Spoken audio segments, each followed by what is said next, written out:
Spoilers ahead for the three-body problem novel.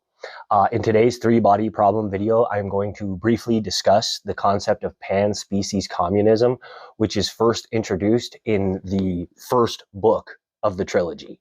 If you would like a more specific reference point, it is first mentioned on page 307 of this volume in the chapter entitled Evans. This ideology slash philosophy slash faith, as Evans calls it, was conceived of by him, and it goes on to become a central philosophy of the Earth Trisolaran Organization, or the ETO.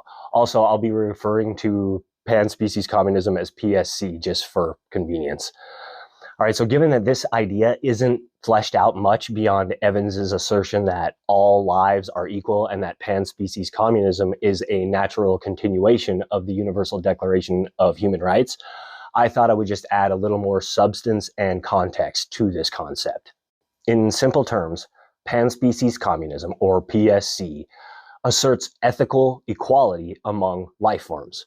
According to PSC, no life form, including human, retains ethical priority over other life forms. There is no hierarchy of ethical concern or import among living entities.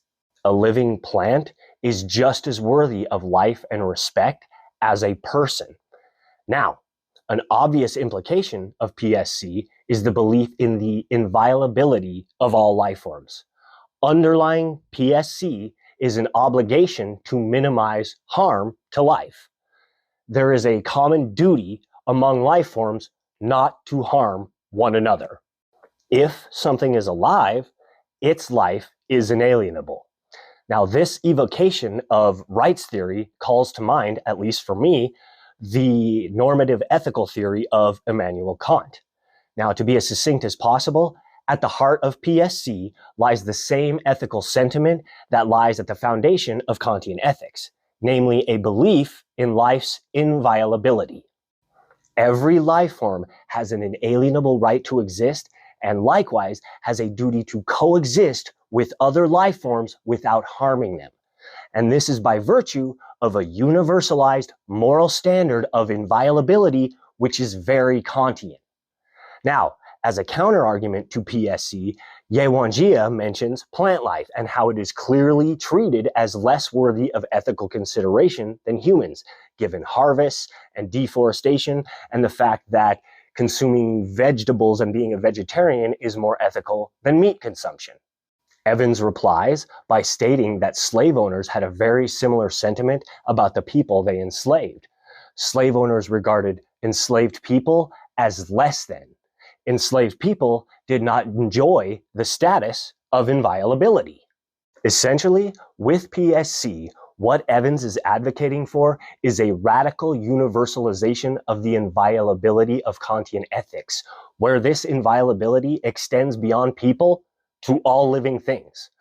Now, complications arise when we consider how far he actually wants to make this extension.